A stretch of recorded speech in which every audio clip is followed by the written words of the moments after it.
Hi friends, ఇప్పుడు అందిన వార్త మోహన్ బాబుకి 10 ఏళ్ళు జైలు, తీవ్ర దుఃఖంలో కుటుంబం అంటూ వార్తలు అయితే వస్తున్నాయి ఫ్రెండ్స్. మరి దాని గురించి వీడియో చేయడం అనేది జరుగుతుంది ఫ్రెండ్స్. వీడియో స్కిప్ చేయకుండా చివరిదాకా చూడండి, అప్పుడే పూర్తి ఇన్ఫర్మేషన్ అనేది అందుతుంది. అలానే ఫ్రెండ్స్ లైక్ చేయండి, లైక్ చేయడంతో చాలామందికి రీచ్ చేసిన వాళ్ళు అవుతారు.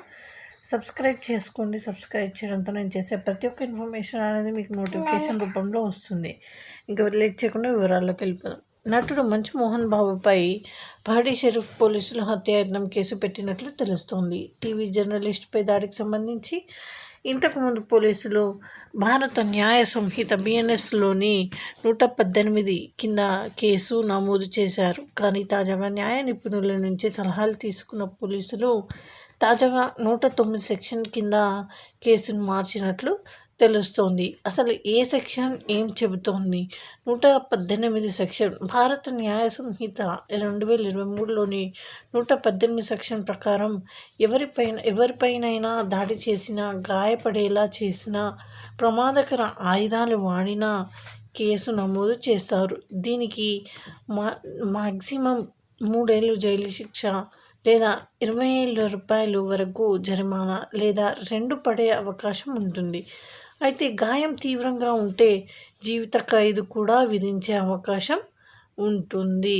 మరి 109 సెక్షన్ ఏం చెప్తుందంటే, భారత న్యాయ సంహిత 2023లోని 109 సెక్షన్ ప్రకారం ఎవరినైనా హత్య చేయాలనే ఉద్దేశంతో దాడి చేసినప్పుడు ఈ సెక్షన్ కింద కేసు నమోదు చేస్తారు. దీని కింద 10 ఏళ్ల జైలు శిక్ష, జరిమానా కూడా ఉంటుంది.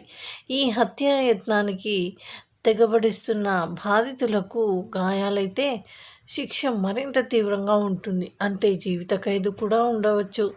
ఒక్కోసారి మరణశిక్ష అంటే ఉరి శిక్ష కూడా విధిస్తారు అని అంటున్నారు. మోహన్ బాబు మరి అలా చేశారా అంటూ ప్రశ్నలు అయితే వస్తున్నాయి. మరి జర్నలిస్టులపై దాడికి సంబంధించి మోహన్ బాబు హత్య చేయాలనే ఉద్దేశంతో దాడి చేయలేదన్నది వినిపిస్తున్న టాక్.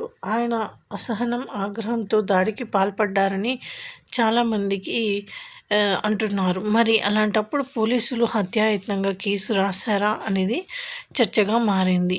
ఆసుపత్రిలో మోహన్ బాబు జర్నలిస్టుపై దాడి ఘటన తర్వాత మోహన్ బాబు గచ్చిబౌలిలోని కాంటినెంటల్ ఆసుపత్రిలో చేరారు. ఆయనకు బీపీ, హైటెన్షన్ కూడా, గుండె కొట్టుకునే వేగం తగ్గడం, కంటి కింద వాపు వంటి సమస్యలు ఉన్నాయని డాక్టర్లు తెలిపారు. కనీసం 2 రోజుల పాటు ఆయన ట్రీట్మెంట్ అవసరమని డాక్టర్లు చెబుతున్నారు.